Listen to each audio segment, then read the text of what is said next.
আবারও একবার চলে এসেছি বন্ধুরা কিং পিৎজাতে।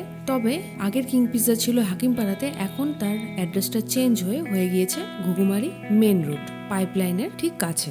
আর কিং পিৎজার মেনুতেও অনেক ধরনের পরিবর্তন এসেছে। এখন এখানে অনেক ধরনের কম্বো অফার রয়েছে। 200 টাকায় পিৎজা, কোক, ডোনাট, এরকম ধরনের 200 টাকা, 240 টাকা, এরকম ধরনের অনেক অফার রয়েছে। আর এখানে বিভিন্ন ধরনের পিৎজার পাশাপাশি অনেক ধরনের খাবারও রয়েছে, যেমন মোমো, রোল, চিকেন রোল, বিভিন্ন ধরনের মকটেল, মজিটো, কফি, এগুলো সবকিছুই পাওয়া যায়।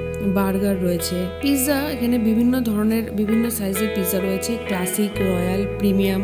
ক্লাসিকে রয়েছে 4টে স্লাইসের, রয়্যাল রয়েছে 6টে স্লাইসের, আর প্রিমিয়াম হচ্ছে 8 স্লাইসের। ভেজ, চিকেন, পনির সব ধরনের পিৎজাই এখানে অ্যাভেলেবেল রয়েছে। সব থেকে কম এক পিস ডোনাট, যেটা দাম 50 টাকা। বর্তমানে ময়দার পিৎজার সাথে সাথে আটার পিৎজা অ্যাভেলেবেল, যার দাম একই। আমি অর্ডার করেছিলাম কোরিয়ান রামেন, এটা অর্ডার করেছিলাম। এর মধ্যে চিকেন সসেজ দেওয়া ছিল। চিকেন সালামি পিৎজা অর্ডার করেছিলাম, যেটার দাম ছিল 300 টাকা।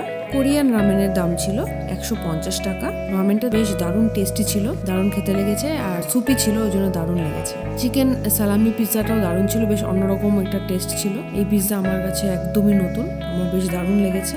চিকেন রোল, এটা বেশ অন্যরকম, এটাও আমার খুব ভালো লেগেছে। এটার দাম ছিল 100 টাকা। তারপরে আরেকদিন গিয়েছিলাম, যেটা আমি অর্ডার করেছিলাম ক্লাসিক আটা চিকেন পিৎজা, দাম বর্তমানে 130 টাকা। আরেকদিন গিয়েছিলাম, যেদিন অর্ডার করেছিলাম একটা ভেজ পিৎজা, যেটাও আটারই ছিল। পিৎজাগুলোর থিকনেস এবং টেস্ট খুবই অসাধারণ, এবং সামনে একদমই ফ্রেশভাবে বানিয়ে দেওয়া হয়, তাই খেতে দারুণ লাগে। তাই কখনো কিছু অন্যরকম সন্ধ্যেবেলায় খাওয়ার জন্য কিং পিৎজাতে আসা যেতেই পারে। কিং পিৎজা খালি স্যাটারডেতে বন্ধ থাকে, বাকি সব দিন খোলা থাকে। মেনলি এটা সন্ধ্যাবেলা থেকে রাত্রি 9টা পর্যন্ত